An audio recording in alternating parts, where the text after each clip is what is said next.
자, 오늘은 출애굽기 8장 16절부터 19절 말씀을 통해서 이는 하나님의 권능이니이다 라는 제목으로 우리 같이 말씀을 나누도록 하겠습니다. 자, 우리 몇 주 동안 행사도 많고 또 신년 예배기도 하고 해서 이 출애굽기 강해를 계속 진행을 못했었는데 이제 다시 출애굽기 강해로 돌아오도록 하겠습니다. 우리가 지금까지 10대 재앙을 살펴보고 있었죠. 이 10이라는 숫자는 완전성을 의미하고 충만성을 의미합니다. 10대 재앙이라는 것은 그래서 애굽에 대한 완전하고 충만한 하나님의 심판을 나타내고 있어요. 하나님의 백성을 괴롭힌 애굽을 심판하고 그 다음에 그 너머에 있는 애굽의 신들을 심판하고 그리고 온 세상에 하나님은 오직 한 분, 여호와 하나님 한 분뿐이시라는 것을 밝히 드러내시면서 그 하나님의 공의와 또 영광을 밝히 드러내는 역사를 하는 것이 바로 10대 재앙입니다. 하나님의 영광은 믿는 자들을 통해서 그들의 선한 행실을 통해서 드러나기도 하지만 어떨 때 그 하나님의 영광이 또 밝히 드러나기도 하냐면 하나님께서 공의로서 이 악인들을 심판하실 때 밝히 드러나기도 해요. 마지막 때도 마찬가지죠. 하나님께서 반드시 어떤 날이 올 거냐면 이 바벨론과 같은 세상을 철저하게 심판하시고 그 세상이 섬겼던 신들을, 가짜 신들을 또 완전히 진멸하시고 믿는 자들을 구원하시면서 불신자들을 심판하심으로 하나님의 영광이 밝히 드러나는 그런 역사가 반드시 있을 것입니다.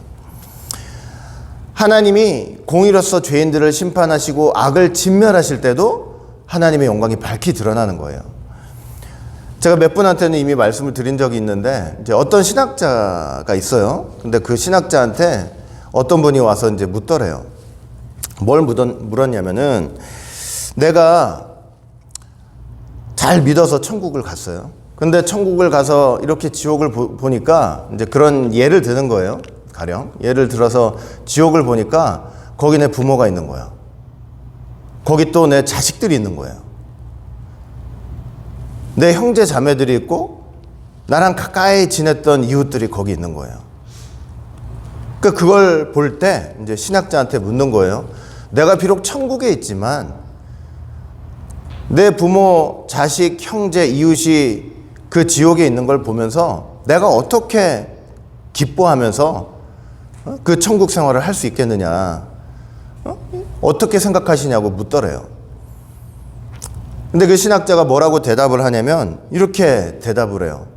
참 무섭죠? 무섭게 대답을 해요. 제가 듣기에는. 어떻게 대답을 하냐면 아마 당신은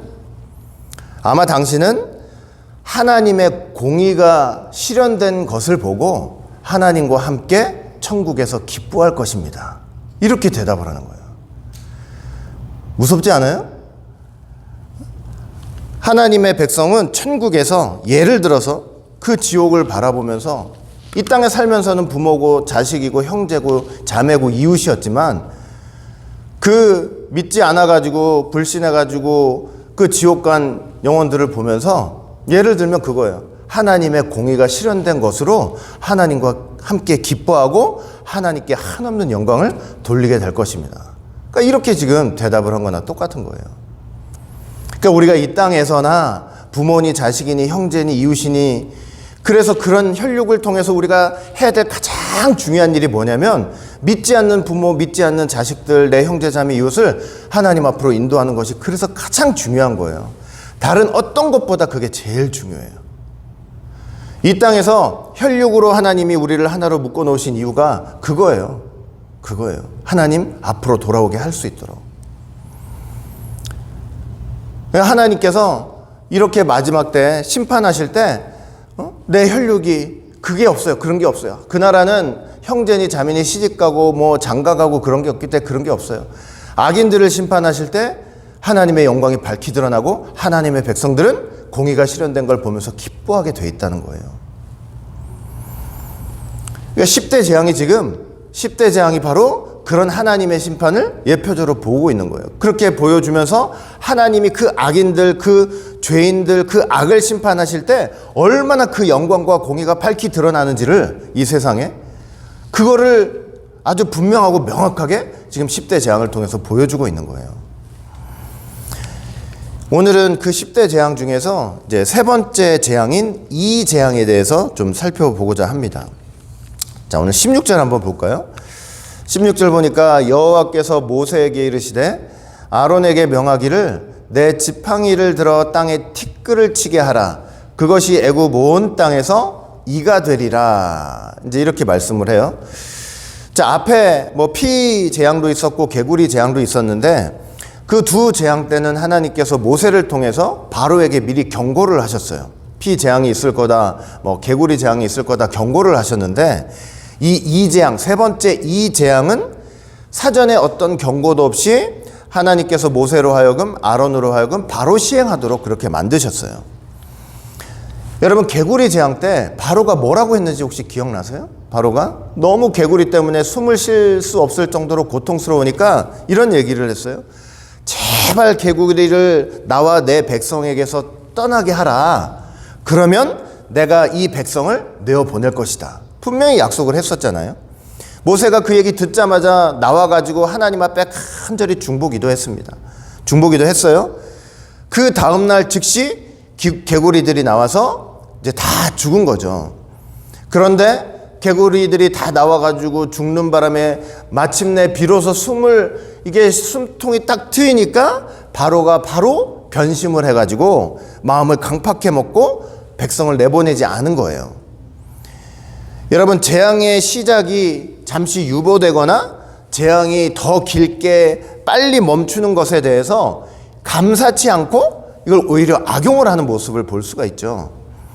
사단의 특성이 뭐냐? 사단의 특성. 제가 어제도 잠시 말씀드렸지만 사단의 특성은 급할 때는 매달리다가 상황이 해결되면 또 나 몰라라 여전히 그런 모습으로 살아가는 게 사단의 특성이에요. 이 재앙만 지나가시면 내가 뭐든지 다 할 것처럼 얘기하다가 지나가면 여전히 제자리에 있는 게 사단의 특성이에요. 죄악된 인간은요, 언제나 뭐냐면 변화무쌍해요. 마음이 변화무쌍해요. 항상 굴곡이에요. 굴곡. 올라갔다 내려갔다 올라갔다 내려갔다. 주님 다시 오실 때 그 모든 거 높이 올랐던 거 낮은 골짜기들 다 평평하게 만드신다고 그랬잖아요. 사단은 올라갔다 내려갔다예요. 하나님의 백성들은 뭐냐? 평평해요. 평평한 거예요. 신실하고 충성된다는 것은 항상 하나님을 향한 마음이 바르고, 그 다음에 신앙 양심에 되도록이면은 거짓이 없도록, 이 신앙 양심에 거스르지 않도록 그렇게 생활하기 위해서 애쓰고 노력하는 사람들이 하나님의 참된 백성들입니다. 상황에 따라서 이렇게 저렇게 하나님의 말씀도 상황에 따라서, 진리도 상황에 따라서, 예수 믿는 것도 상황에 따라서, 교회 나오는 것도 상황에 따라서, 이게 아니고 하나님의 백성들은 변치 않는 믿음과 확고한 믿음으로 생활하고 사는 사람들이 바로 하나님의 사람들인 거예요. 그래서 변동이 없어요. 굴곡이 없어요. 사단은 올라갔다 내려갔다, 길도 이리 갔다 저리 갔다 꼬불꼬불해요. 하나님의 백성들한테 있어서 길은 대로예요. 대로로 쫙 뻗은 고속도로예요. 고속도로. 누가 뭐라 그래도 믿음으로 고속도로처럼 쫙 가는 게 하나님의 백성들인 거예요. 바로는 안 그래요. 그냥 해주면은 내가 해줄게. 다 해결되면은 또 마음 변하고 변심하고 변화무쌍하고. 그게 사람은 믿을 수가 없는 것이죠. 하나님만 믿을 수 있는 거예요. 그래서 인생에 누굴 믿고 살겠어요? 그 변화무쌍한 인간의 마음을 어떻게 믿고 살겠냐고요. 하나님만 믿고, 변치 않는 하나님. 창세전에 예수님 보내주셔가지고 너희들 구원하시겠다, 그 엄청난 약속을 이 구속사 속에서 단 한 번도 어기신 적이 없다니까요. 어떤 상황이 와도 이거 도무지 안 되겠는데 중간에 수정하거나 변경하신 적이 없어요. 일관되게 약속하신 거 그냥 밀어붙이시는 거예요. 그러니 우리가 그런 신실하신 하나님 믿고 산다고 할 때 얼마나 감사해요. 구원의 소망이 생기는 거 아니에요. 천국의 소망이 생기고. 사단은 안 그래요. 바로는 안 그런 거예요. 하나님이 그래서 이 세 번째 재앙에서는 경고 없이 그 변덕스러운 바로 있잖아요. 그냥 그대로 쳐버리신 거예요. 경고 없이. 지팡이를 가지고 땅에 티끌을 쳐가지고, 여러분 티끌 눈에 보이겠어요? 안 보이겠어요? 지금 우리 지금 성전에 앉아 있는데도 여러분 그 바닥에 티끌이 있을까요? 없을까요? 있겠죠? 요 날아다니는 공기 중에도 티끌이 있어요? 없어요? 눈에 보여요? 안 보여요? 보이지도 않잖아요, 티끌이라는 게. 근데 바닥에 그 지팡이를 가지고 티끌을 딱 쳐가지고 이로 만들래요. 여러분 순식간에 공기 중에 있는 티끌, 여러분 바닥에 있는 티끌들이 이로 다 변한다고 생각해 보세요. 뭐 끔찍하지 않으세요? 여기 이라는 것은 히브리어로 킨님이라는 단어인데, 뭐 여러 가지가 있어요. 뭐 모기라는 견해도 있고, 모기보다 조금 큰 뭐 그런 것이라는 견해도 있고. 근데 이렇게 구속사 시리즈 보시면은 뭐라고 딱 정의를 해놨냐면, 날아다니는 모기라기보다 몸에, 여러분들 몸에, 제 몸에 이렇게 기어 다니면서 서식하는 그런 아주 해충. 그 동물이나 이건 하도 이제 영악해가지고 동물이나 사람의 머릿속에도 들어가요. 여러분 심지어 눈 속에도 들어가요. 눈 속에도. 입에도 들어가고 코 속에도 들어가고요. 귀 속에도 들어가는 거예요. 그래가지고 들어가서 좀 얌전히 있으면 좋겠는데 그게 아니에요. 물어가지고 피를 빨고 쏘고 몸을 가렵게 해가지고 너무나 큰 고통을 주는 게 이 재앙이에요. 우리 피, 개구리, 이랬지만은 이 재앙 이게 보통이 아닌 거예요. 보통이 아니에요. 무섭고 고통스러운 재앙이 아닐 수가 없었죠. 근데 참 아이러니하죠. 왜냐하면 하나님이 당시 최고 강대국 아니에요? 애굽이? 감히 어떤 나라들이 애굽 들어와 가지고 싸움 걸고 정복할 생각 못해요. 최고 강대국 애굽과 그 애굽에서 신처럼 섬기는 바로 왕을 치시는데 뭘 갖고 치시는 거예요? 날아다니는 티끌, 땅에 기어있는 그 티끌, 그걸 이로 만드셔가지고 가장 작은 밈을 가지고 가장 작은 것으로 그렇게 치셔가지고 애굽과 바로 왕을 무력시킨다고 할 때, 무력화시킨다고 할 때 참 생각하는 게 있더라고요. 이게 느껴지는 게 있더라고요. 인간이 아무리 뭐 내가 잘났다, 뭐 최고다, 많이 믿었다, 잘 믿었다 이렇게 한다 한들 하나님 앞에서는 아무것도 아니라는 사실이에요. 정말 하나님 앞에서는 아무것도 아니에요. 하나님께서 우리를 하나님의 형상으로 삼아 주셨으니까 우리가 고귀한 거예요. 하나님께서 예수님을 통해서 우리를 그 죄 가운데서 구원해 주셨기 때문에 우리가 고귀한 하나님의 사람들이 될 수 있는 거예요. 근본적으로 흙에서 나온 사람들은 성경 볼 때 하루살이한테도 눌려 죽을 인생이래요. 욥기서 4장 19절 보니까 하물며 흙집에 살며, 이거 다 우리 육신이 참 먹고 마시고 다 이걸로 자고 다 하잖아요.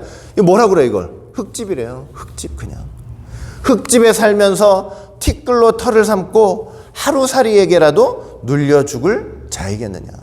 우린 하루살이한테도 눌려 죽을 그럴 존재라는 거죠. 우리가 항상 이걸 깨닫고 살아야 되는 것 같아요. 늘 이 말씀 기억하면서 살아야 되는 것 같아요. 하나님에게 딱 붙어가지고 하나님 말씀에 딱 붙고 십자가에 딱 붙어서 살아야만 우리 존재 가치가 생겨요. 우리가 고귀하고 존경받을 만한 사람이 되는 거예요. 하나님한테 떨어지고 말씀에 떨어지고 십자가 떨어져서 살면 이거 하루살이한테도 하루살이보다도 못한 그런 사람들이 되는 거예요. 이사야 보세요. 수박, 참외, 오이는 하나 두 개 셀 이 가치가 있는데 이 인간은 그럴 수에 칠 가치도 없다. 분명히 말씀을 하고 있잖아요. 그러니까 우리는 정말 하나님 없이는 가치 없는 인생이다. 말씀 없이는 가치 없는 인생이다. 잘났다 모았다 해도 이 성경 없이는 아무것도 아닌 존재다라는 거 여러분 꼭 기억하시면서 감사하시면서 사시길 바라겠습니다. 17절 볼 때 그들이 그대로 행할세. 이제 모세와 아론이 명령 받은 대로 그대로 행했다는 거죠. 아론이 지팡이를 잡고 아론이 모세의 지팡이를 잡은 거예요. 손을 들어 땅에 티끌을 치매 애굽 온 땅의 티끌이 다 이가 되어. 여러분 생각만 해도 끔찍하지 않아요? 사람과 생축에게 오르니 이렇게 말씀하고 있어요. 아론이 모세의 지팡이를 잡고 손을 들어 땅의 티끌을 탁 치는 순간 그 순간 애굽 온 땅의 티끌이 순간적으로 그 자리에서 다 이로 변해버렸어요. 이로 변했어요. 땅의 티끌이 이가 되었을 뿐만 아니라 날아다니는 티끌도 다 이가 되고 몸에 붙어있던 티끌도 순간적으로 다 이가 돼버린 거예요. 그래가지고 머릿속에 들어가죠, 눈 속에 들어가죠, 코 속에 들어가죠, 귀 속에 들어가죠. 그냥 오만 데 다 기어 들어가가지고 쏘고 물고 말할 수 없는 고통을 주는 거예요. 아주 천한 자의 집에도, 아주 높은 바로의 궁에도 전혀 차별 없이 그렇게 득실거렸어요. 여러분, 세상에서 어려움 올 때는 이런 뭐 코로나 같은 거 어려움 오면은 뭐 부자들이 영향 받나요? 제가 뭐 뉴스 같은 거 보니까 그냥 돈을 더 많이 벌었다, 이렇게 어려운 시기에. 가난한 사람들은, 이 중산층은 계속 힘들고, 세상에서 어려움 오고 재앙이 오면은 부자는 더 잘 되고 영향 안 받고 가난한 사람들만 죽어나죠. 그러니까 하나님의 재앙은 그런 게 없어요. 하나님의 재앙은요, 부자라고 피할 수 있는 게 아니고 가난한 사람이라고 더 힘든 게 아니에요.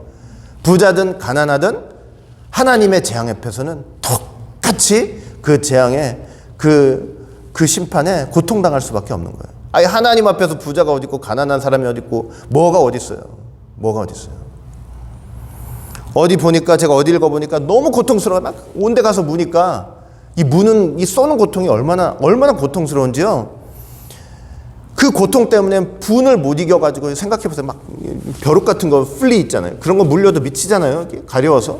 이 같은 게 온 데 다 들어가가지고 그런 고통 때문에 스스로 자살한 사람들도 있다는 거예요. 너무 고통스러워가지고. 여러분, 그냥 맨날 10대 재앙 하지만 하나님께서 이 악한 백성들을 심판하시고 죄를 징계하실 때 얼마나 무서운지를 아셔야죠. 그죠? 제가 누누이 말씀드리지만 하나님이 사랑의 하나님이시기도 하지만 죄에 대해서 얼마나 기겁을 하시는지 몰라요. 죄에 대해서 얼마나 무섭게 심판하시는지 몰라요. 이 10대 장 보세요. 나중에 이 10대 장이 고스란히 어디서 성취되느냐? 마지막 계시록 보세요. 7인 7나팔 7대접제함을 통해서 고스란히 완전하게 성취가 되는 거예요. 생축도 마찬가지예요. 뭐 말 못하는 소도 마찬가지죠. 뭐 손이, 양이니 뭐 염소니 사람처럼 말은 못하지만 얼마나 고통을 당했습니까? 여기저기 올라가서 쏘고 물고 뭐 피를 빨고 할 때, 그런 엄청난 이제 재앙이 세 번째 재앙으로 이렇게 임한 것이죠. 이게 언제 일어났느냐? 바로왕의 부탁을 받고 개구리를 물러가게 한 바로 그 다음이에요. 아니, 물러가게 하면 보내겠다. 그럼 약속을 했으면 지켜야지. 약속해서 지켰으면 이런 일이 있었겠어요? 그냥 순간 마음이 또 변심. 하나님이 경고도 없이 그냥 보내라 해가지고 이 재앙이 바로 임한 거예요. 그 피재앙은 제2아달월 25일부터 정월 2일까지 7일 동안 됐다고 그랬죠. 그 다음에 개구리 재앙은 1월 3일에 시작돼가지고 이제 4일에 마쳤어요. 그 다음에 이 재앙이, 세 번째 이 재앙은 1월 4일날 마친 바로 그날 경고도 없이 하나님께서 연이어 이제 재앙을 내리신 거죠. 그게 1월 지금 4일이에요. 지금이 1월 4일. 18절 보니까, 자, 술객들이 자기 술법으로 이같이 행하여 이를 내려고 하였으나 못하였고 이는 사람과 생축에게 있은지라, 이렇게 말씀을 하고 있죠. 자, 애굽의 술객들이 그동안 피 재앙과 개구리 재앙에서는 똑같이 흉내를 냈었어요. 그렇죠? 똑같이 흉내를 냈었단 말이에요. 그런데 이 세 번째 이 재앙만큼은 흉내도 내질 못했어요. 흉내를 내지 못했어요. 사단이 아무리 하나님의 존재와 하나님의 능력을 흉내 내려고 한다고 해도 반드시 뭐가 있다는 거예요? 한계가 있다는 거예요. 한계가 있어요. 사단은 한계가 있어요. 사단이 전지전능한 것 같죠? 절대 전지전능하지 않아요. 한계가 있어요. 그냥 하나님의 손안에 있어요. 하나님의 손안에, 사단도. 그래서 우리가 뭐 하나님과 사단의 싸움이다? 그건 말도 안 되는 소리죠. 제가 몇 번 말씀드렸죠. 하나님과 사단이 싸워봤자 사단이 어떻게 하나님 이겨요? 하나님과 사단의 싸움이라는 건 없어요. 하나님의 백성과 사단의 싸움인 거지. 예? 이해되세요? 예. 선과 악의 싸움이라는 건 하나님과 사단의 싸움이 아니에요. 그건 비교도 안 되는 거예요. 하나님 예수 그리스도의 그 십자가 보혈로 의롭게 된 하나님의 백성들과 사단의 싸움인 거예요. 예? 근데 그 사단은 하나님 손아귀에 있기 때문에 무제한적 능력이 있어가지고 택한 백성들마다 짓 밟아버리고 내 종으로 삼고 무너뜨려버리고 지옥 보낼 수 있는 권세가 없어요. 대단한 권세가 있는 것 같지만 그렇지 않아요.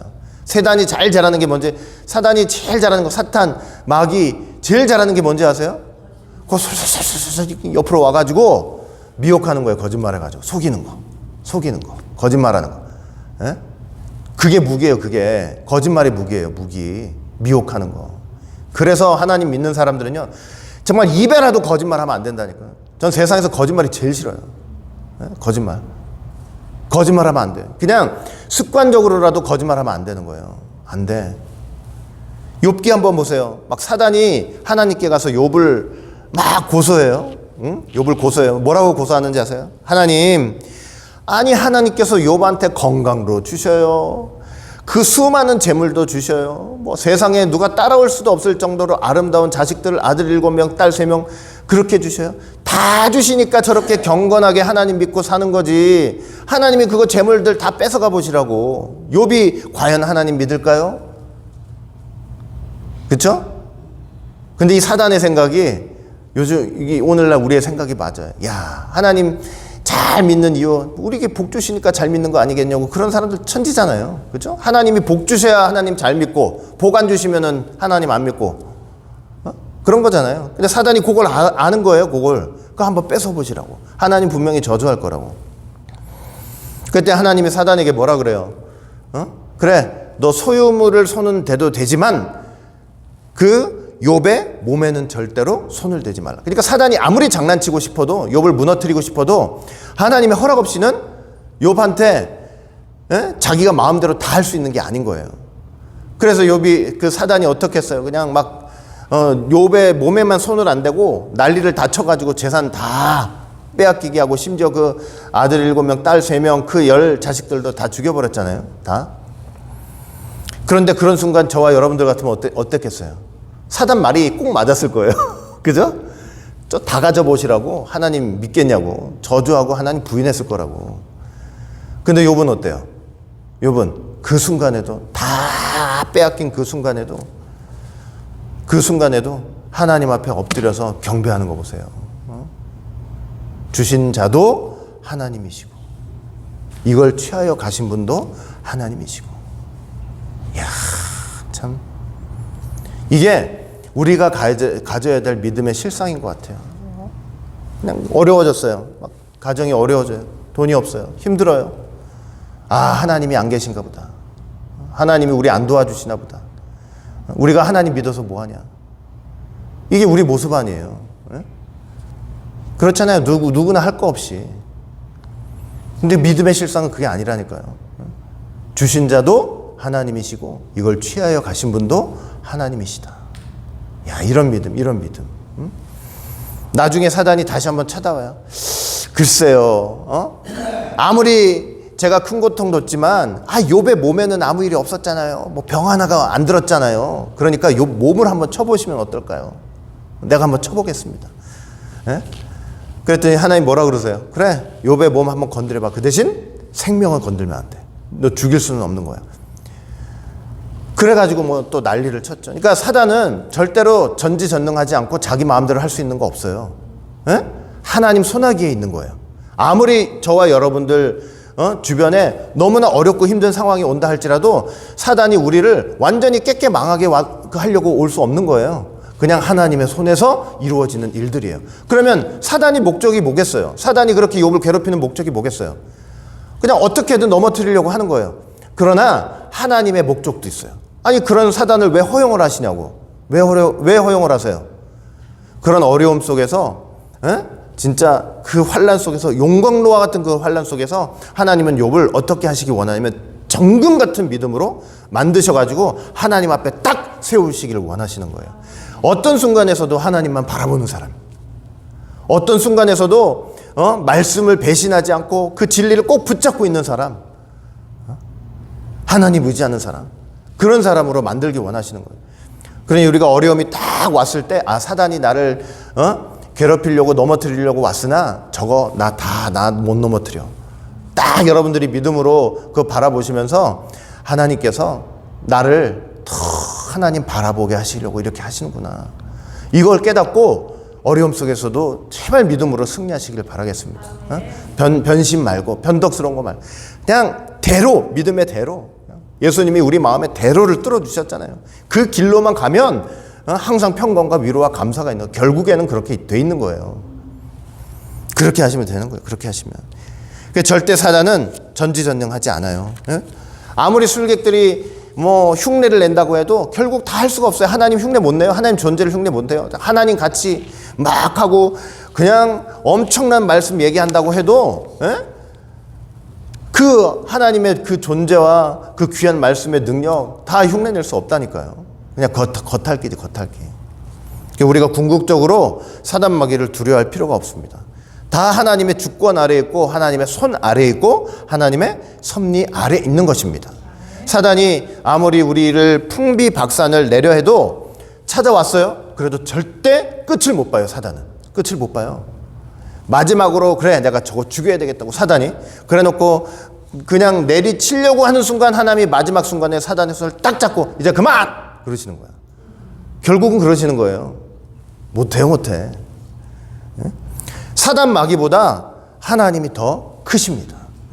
사단 마귀의 일보다 하나님의 일이 더 크고 더 위대해요. 사단 마귀가 머리를 너무 잘 세고 사람들 선동하고 자기 편으로 만들고 교회를 깨트리려고 하고 아무리 그래도 하나님의 지혜를 따라갈 수가 없어요. 얼마나 놀라운지 아세요? 하나님의 지혜라는 게.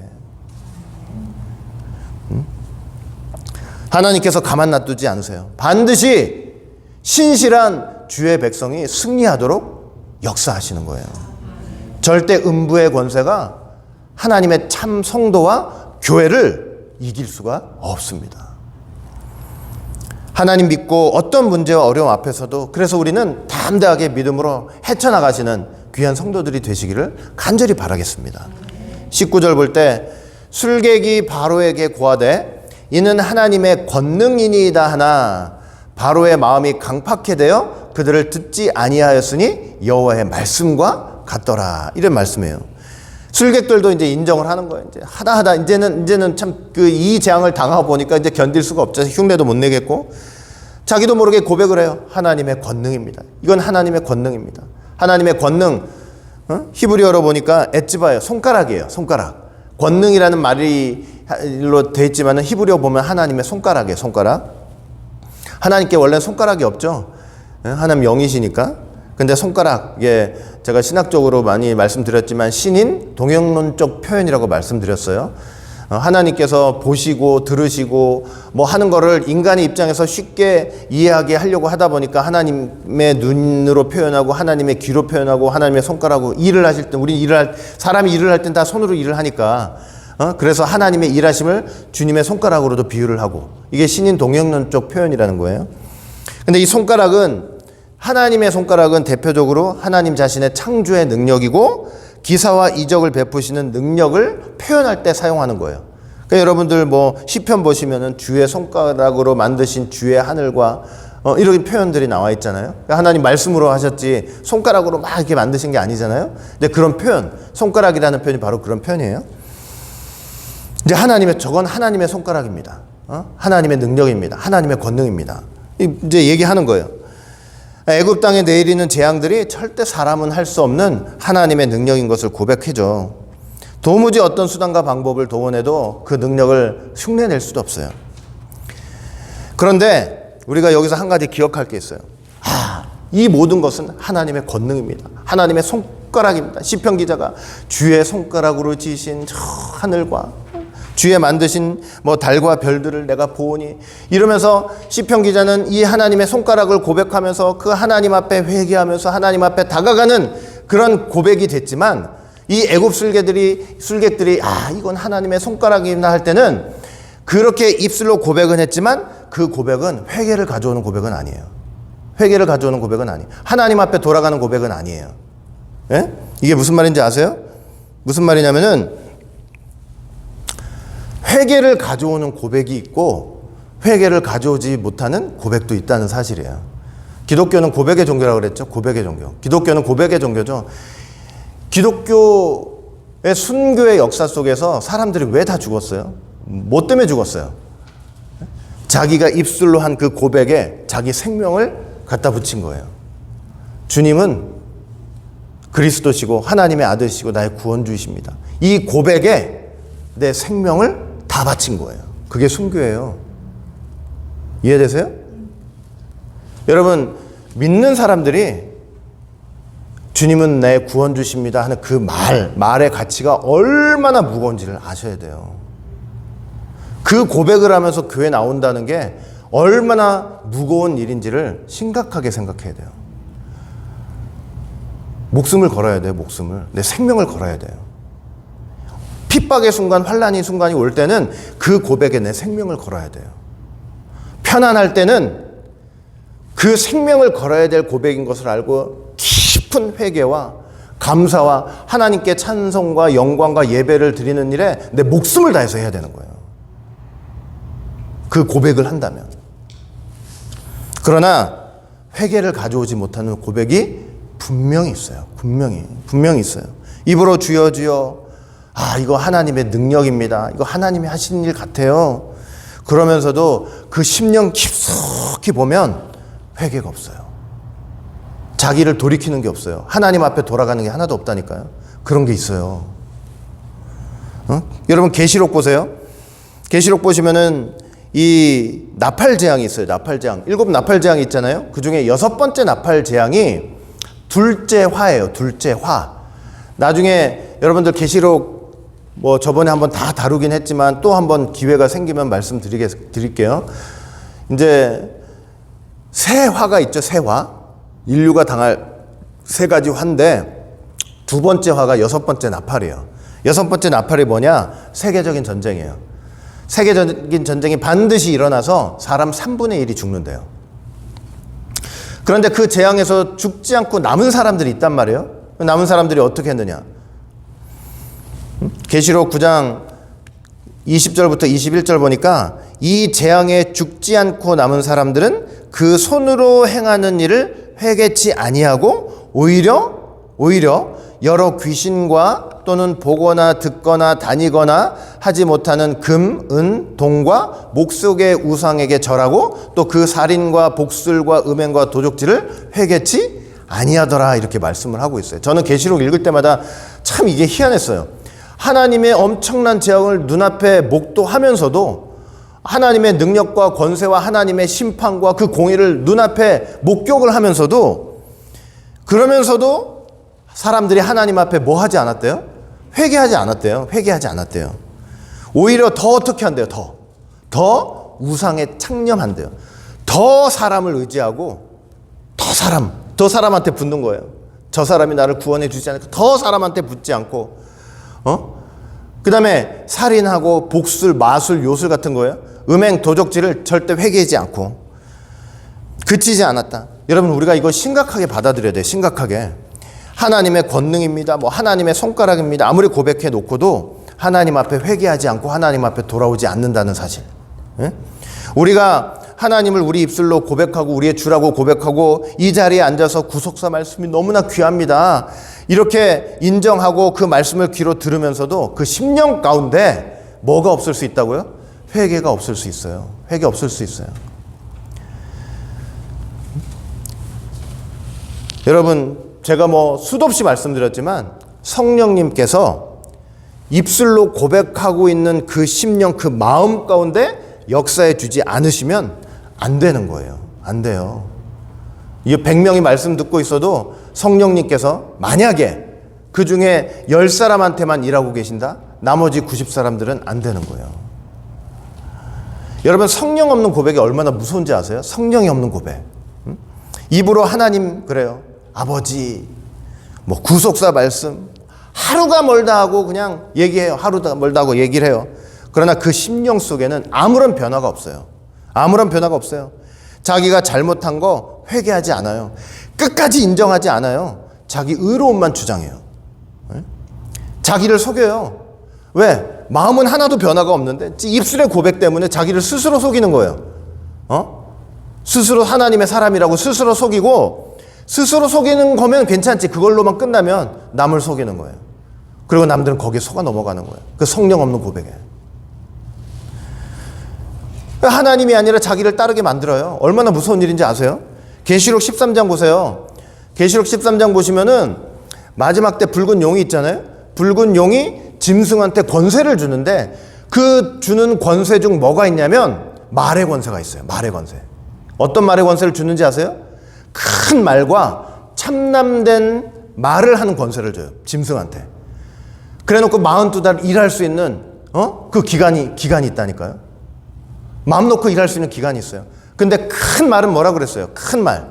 큰 말은 목소리가 큰 게 아니고 유창한 말이에요. 논리적인 말이에요. 그냥 뭐가 하나 나오면은 첫째 뭐 둘째 뭐 논리적인 말. 그리고 참남된 말이에요. 참남된 말이 뭔지 하나님 대적하는 거예요. 하나님 대적하는 거. 자기가 하나님인 양. 내가 아니면 안 되는 양.